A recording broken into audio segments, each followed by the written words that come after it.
संध्याकाळी सायकलने दुचाकी घेऊन फेरी पण आहे.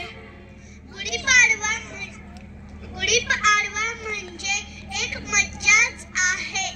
पुरणपोळी आणि आम्रखंड आणि आंबा पण.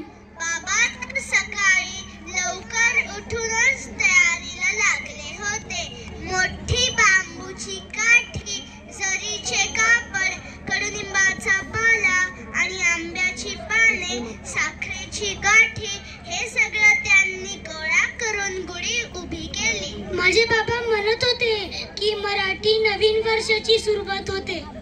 माझे बाबा पण सांगत होते की आजचा दिवस खूप विशेष आहे.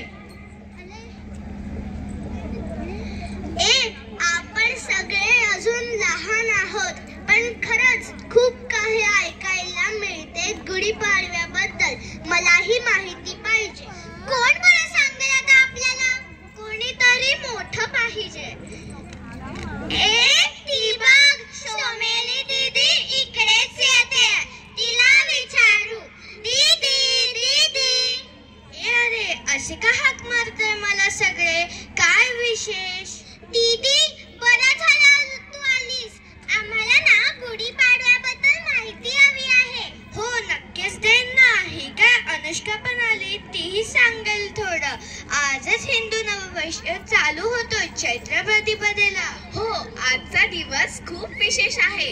आजच प्रभू श्रीरामाने वालीचा वध करून किष्किंधा नगरीस त्रासातून मुक्त केले होते. आजच प्रभू श्रीराम 14 वर्ष वनवासातून संपून सीता मातेसह अयोध्यात परत आले होते. वालीचे माहित नव्हते मला. मलाही नाही. गुढी का करतात? ते विजयाचं प्रतीक आहे. वाईट गोष्टींवर चांगल्या गोष्टींचा विजय. वाली वधानंतर सुग्रीव किष्किंधा नगरीचे सम्राट झाले आणि सर्व प्रजेने गुढ्या नाचवून विजय साजरा केला होता. प्रभू श्रीराम सीता मातेसह परत आले म्हणून अयोध्या नगरीसही प्रजेने गुढ्या नाचवून आनंद साजरा केला. माझे बाबा मला नेहमी सांगतात की महालक्ष्मी कॅलेंडर बघताना हिंदू वर्षाची तारीख बघ.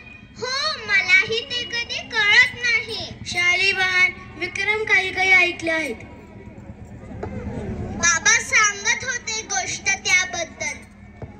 आता हे काय? ते बघ, काका चालले. त्यांना विचारू आपण.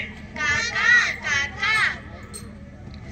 अरे अरे, एवढे सर्वजण एकत्र? काय भानगड, काय विशेष आज? काका, आज आमच्या बाळ मंडळाला गुढीपाडव्याची माहिती हवी होती. आम्ही त्यांना गुढीपाडव्याची माहिती